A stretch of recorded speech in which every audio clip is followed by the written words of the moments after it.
Les samouraïs sont les personnes les plus puissantes du Japon féodal. Vous savez, il y a beaucoup d'idées reçues sur l'histoire japonaise et le samouraï, qui est de loin son emblème le plus frappant, est gorgé de clichés. Surtout quand l'on parle du samouraï de la période la plus connue et faste du Japon, l'ère Edo. Une ère totalement folle qui viendra faire naître ou prospérer la plupart des éléments japonais que vous connaissez. Mais est-ce que vous connaissez vraiment l'ère Edo et surtout son fonctionnement social ? Ok, durant cette vidéo, on va jouer à un petit jeu. Aujourd'hui, je ne vais pas vous faire de la vulgarisation, mais on va directement vous envoyer durant cette période. Oui, vous derrière votre écran, exactement. Vous allez commencer tout en bas de la hiérarchie sociale et avec votre sens de l'adaptation et mes bons conseils, nous allons nous débrouiller pour vous faire atteindre les plus hautes strates de la hiérarchie sociale de l'époque. Nous sommes en 1637 et vous allez voir que cette date n'a d'ailleurs pas été choisie au hasard. À cette époque, le nouveau système shogunal, qui est né de la pacification du Japon imposée par le clan Gaïdé Tokugawa, maître incontesté du Japon à l'époque, règne en maître. Dans ces temps de paix, une nouvelle importance est donnée aux statuts sociaux, les Mibun. C'est sous les inspirations de la mentalité confucéenne venue de Chine que l'on verra apparaître une hiérarchie sociale basée sur 4 de ces statuts, que l'on appelle Shinokosho, avec en son sommet les Shi, c'est-à-dire les samouraïs, puis les No, les paysans, les Ko, les artisans, et finalement, tout en bas de la hiérarchie, les Sho, les marchands. Une division qui peut paraître un petit peu étrange avec nos yeux occidentaux, que de voir les paysans supérieurs aux artisans et même aux marchands. Cela s'explique tout simplement que dans la mentalité du Japon de l'époque, le paysan créait la matière et qui était la base de tout, là où l'artisan se contentait de transformer cette même matière, et là où le marchand ne crée rien et ne transforme rien, se contentant de jouer avec l'argent considéré alors comme sale dans les esprits de l'époque. Vous êtes donc à Edo. Sans trop savoir quoi faire pour le moment, vous vous promenez dans les rues incroyablement actives de cette grande cité, et il est minuit d'ailleurs. À peine vous avez fait quelques pas dans la rue que les gens vous remarquent, se tournent et commencent un petit peu à chuchoter entre eux. Et peu de temps après, les autorités locales vous dégagent de force de la rue et vous emmènent par le col jusqu'à un ghetto, où vous ne pourrez en ressortir que le lendemain. Et oui, désolé de vous avoir gardé cette désagréable surprise, mais j'ai dit que vous étiez tout en bas de la société, sauf que je vous ai caché 2 classes sociales, les Eta et les Hinin. Vous êtes un Hinin, littéralement un non-humain. Autant vous dire que vous ne valez pas beaucoup mieux qu'une bête pour les gens et que vous allez, pour le moment du moins, devoir vous contenter des petits boulots dont personne ne veut. Ça tombe bien, dès le lendemain, vous êtes presque seul à vous proposer pour devenir croque-mort et vous êtes déjà chanceux. Beaucoup de Hinin sont contraints de se tourner vers la criminalité, la mendicité ou la petite prostitution pour survivre. D'ailleurs, vous vous rendez compte que beaucoup de vos premières connaissances Hinin dans le ghetto sont en réalité d'anciens criminels au passé clairement fort peu reluisant. Heureusement pour vous, vous n'allez pas rester longtemps à devoir vous occuper des cadavres, puisque vous parvenez, via quelques contacts dans le ghetto, à trouver un boulot tout à fait sympathique de boucher. À vous la belle vie que vous vous dites, et vous allez probablement monter artisan et commencer à bien gagner votre vie. Pourtant, quelque chose cloche et vous vous rendez compte qu'il n'y a pas beaucoup plus de motivés à être boucher qu'à être croque-mort. En réalité, avec votre bon comportement et vos contacts, et peut-être aussi avec un petit peu d'argent, vous venez de passer de Hinin à Eta, littéralement la masse sale, aussi appelé Burakumin. Mais vous allez visiblement devoir prolonger votre séjour dans ce ghetto insalubre, puisque selon les concepts des croyances Shinto, votre nouveau travail de boucher vous remplit de kegare, à comprendre des souillures. En effet, pour les croyants Shinto de l'époque, le sale, le sang et les excréments vous entachent en tant que personne respectable. Il y a beaucoup de façons de recevoir du kegare, comme les accouchements, les menstruations, les maladies, le manque d'hygiène ou dans votre cas, le contact avec la mort et le sang, même si c'est une mort animale. Bon. Il est clair que vous n'arriverez à rien si vous ne parvenez pas à être un minimum présentable. Pour le moment, le meilleur conseil que je peux vous donner, c'est d'être le plus propre possible et de mettre de l'argent de côté. Ce sera alors le moment de quitter vos vêtements de boucher pour monter sur les planches et entrer dans une troupe de théâtre kabuki. En effet, les artistes aussi sont considérés comme des sous-hommes, surtout concernant ce théâtre de rue encore jeune et très populaire à l'époque. Autant vous dire qu'on est très loin du raffinement et de la crédibilité que peuvent avoir les acteurs du théâtre traditionnel No, qui met à l'honneur des événements mythologiques des croyances Shinto. Mais c'est pas grave, faites-vous un nom dans le kabuki déjà. Les plus grands artistes de kabuki, les plus populaires surtout, pouvaient clairement avoir une vie très confortable et avec vos nouveaux déguisements de scène, vous n'aurez plus à craindre la saleté et donc le kegare. Une fois que ce sera fait, n'hésitez pas à changer votre identité, votre prénom ou votre nom, comme cela se fait souvent chez les japonais de cette époque pour marquer un changement dans votre vie. Comme un certain Shinmen Bennosuke, qui se fera appeler Miyamoto Musashi, escrimeur légendaire et combattant le plus populaire de l'histoire du Japon. Ça y est, vous avez réussi à être une star montante des planches et vous arrivez enfin à vivre à peu près correctement? Estimez-vous chanceux, car la plupart de vos congénères n'auront pas cette chance. Les Eta, ou plutôt désormais appelés les Bulakumines, existent encore de nos jours, tous descendants des Bulakumines de l'époque Edo, comme vous. Ah, vous pensiez que le Japon était un pays de la modernité, pacifique, propre et en phase avec les droits de l'homme? Les Bulakumines de notre 21e siècle habitent toujours dans des bidonvilles, ceux de Tokyo et d'Osaka, et subissent encore une ségrégation passive sur le travail, le social, les mariages et la justice. Et qui n'auront malheureusement pas vraiment le choix que de venir gonfler les rangs des Yakuza, si bien que la plus grande famille de Yakuza du Japon, le célèbre Yamaguchi-gumi, comporte en son sein 70% de japonais issus des Bulakumines. Bon, pour en revenir à nos affaires, clairement vous n'allez pas rester acteur toute votre vie. Je sais que votre condition est déjà pas trop mal, mais rappelons que notre objectif c'est de grimper dans l'échelle sociale, et qu'on est encore Bulakumine. Non, on va plutôt utiliser l'argent que l'on a mis de côté pour investir dans du kozo, une espèce de mûrier japonais aux fibres particulièrement blanches, une fois bien traité, ce qui permet de confectionner du washi, c'est-à-dire du papier, mais pas n'importe lequel, du washi sugihara, de très grande qualité, utilisé notamment pour les papiers administratifs. En tant que nouveau marchand, on peut dire que vous avez définitivement sorti la tête de l'eau, et vous entrez dans le monde social japonais, quoique tout en bas de la pyramide, mais vous allez voir que l'on est déjà pas si mal. Le Japon de cette époque est une société de guerriers, c'est-à-dire que toutes les hautes places de la société administrative et judiciaire sont occupées par les guerriers. Les nobles de la cour ou les religieux sont clairement plus ou moins écartés des sphères d'influence. Pourtant, je vous ai bien dit qu'on était dans une société en grande partie pacifiée. Et oui, les combattants n'ont pas beaucoup à faire durant l'ère Edo, et la paix entraîne avec elle un commerce fleurissant, sans parler de la grande amélioration des grands axes routiers, bien plus praticables et beaucoup plus sécurisés pour la population.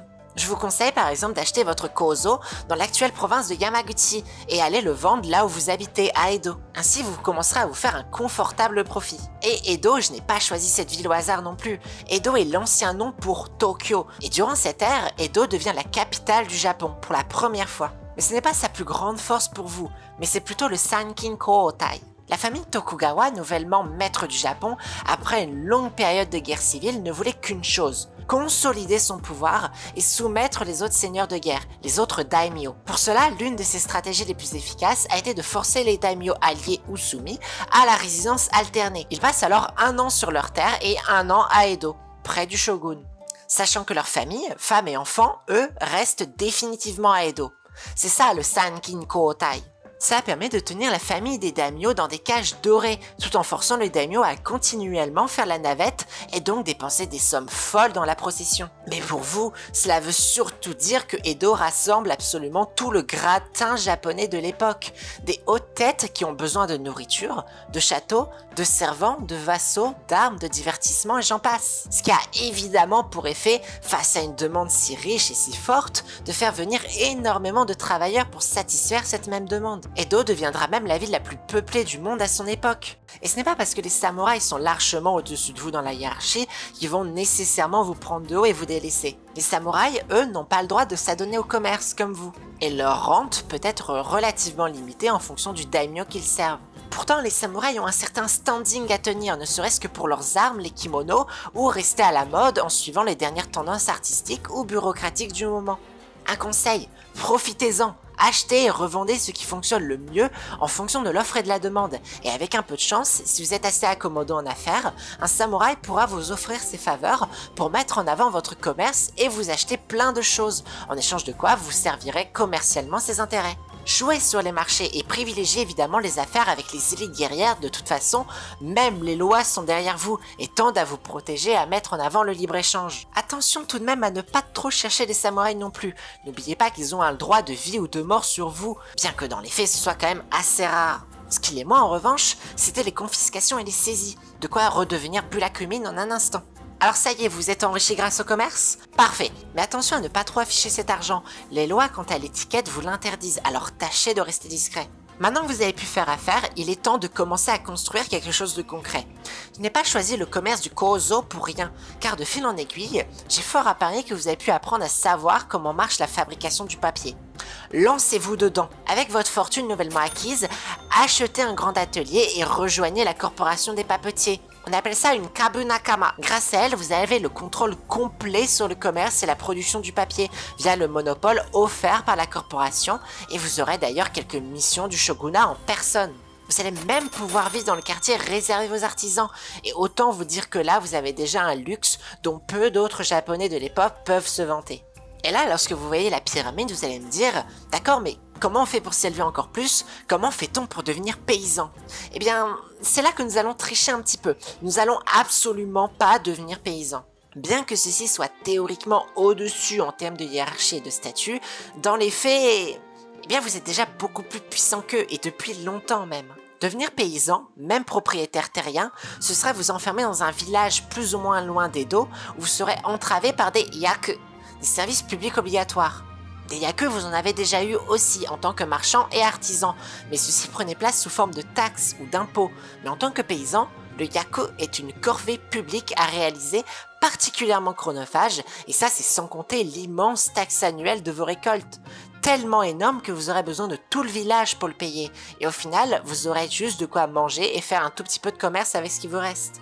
Alors si je résume, moins de temps disponible, moins d'argent, moins de contacts et surtout éloigné des villes et surtout d'Edo là où il se passe le plus de choses.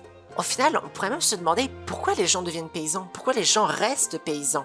Eh bien c'est là tout le souci. Dans les faits, le gouvernement est très au courant qu'il est bien plus attrayant d'être marchand que paysan, et il craignait justement que les paysans héréditaires délaissent les terres pour commencer à commercer.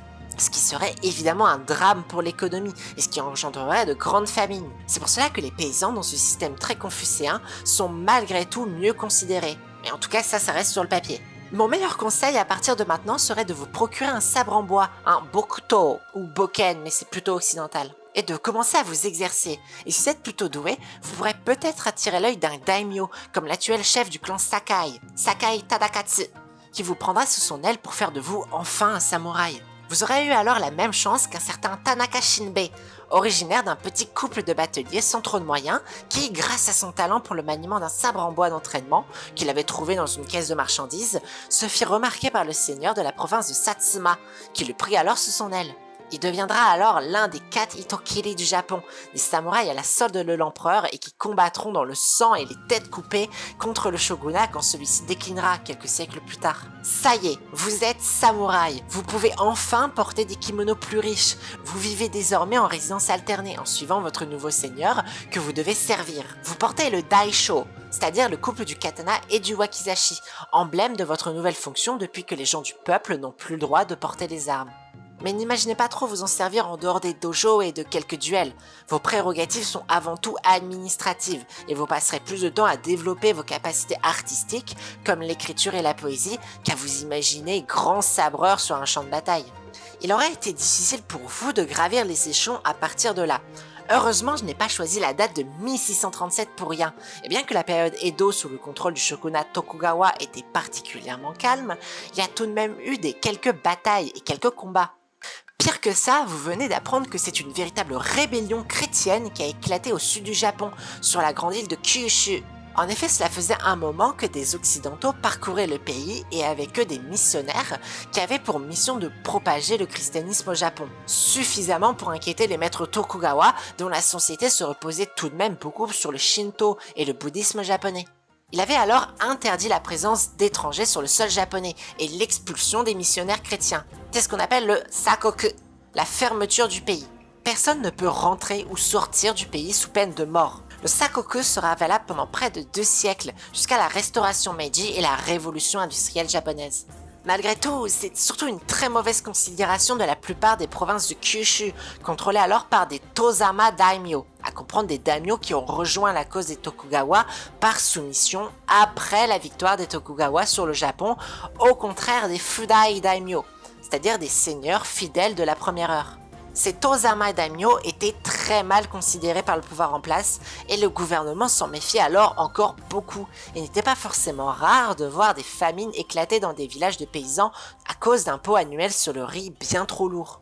Quoi qu'il en soit, il faut croire que vous avez été conviés à la bataille vous aussi, et que votre formidable sens du devoir, de la bravoure et de la tactique contre de pauvres paysans rebellés vous a valu tous les honneurs. Mieux que ça, vous avez été repéré par le shogun en personne, et celui-ci vous convoque. Cette fois-ci pour vous donner la plus grande des promotions possibles pour un samouraï, devenir un hatamoto, c'est-à-dire un samouraï directement au service du shogun, et non d'un seigneur de guerre. Fini votre petite rente de samouraï de bas étage, désormais vous avez votre propre domaine à gouverner, et même le droit à des entrevues directement avec le shogun. Vous êtes alors un Jikatatori Hatamoto, c'est-à-dire un hatamoto avec son propre domaine qui ne dépend pas des réserves des Tokugawa. Si votre domaine est assez grand, vous devrez cependant subir vous aussi le système de résidence alternée. C'est un moindre mal quand vous vous rendez compte de où vous êtes parti pour en arriver là, d'autant qu'il sera possible pour vous d'encore évoluer pour devenir un véritable seigneur, un daimyo. Et voilà comment l'on passe d'un vulgaire sous-homme de l'ère Edo à un véritable seigneur de guerre avec des vassaux, des terres et des sujets au service direct de l'homme le plus puissant du Japon. Évidemment, on aura pris énormément de raccourcis et dans la réalité, il était extrêmement rare qu'un japonais puisse s'extraire de sa condition sociale et encore moins de traverser de long en large tout l'échiquier social de l'époque. Mais ce petit voyage aura pu nous faire découvrir les dessous des grands mécanismes de la société de l'ère la plus importante du Japon. Mais n'oublions pas que beaucoup n'ont pas eu votre chance et se battent encore pour leurs droits fondamentaux, dans une société rigide qui ne semble pas encore décidée à les extraire de leurs conditions difficiles et imposées, même de nos jours. Peut-être qu'après avoir vécu tout ça, vous pourrez vous aussi vous souvenir d'où vous venez pour compatir et enfin les entendre.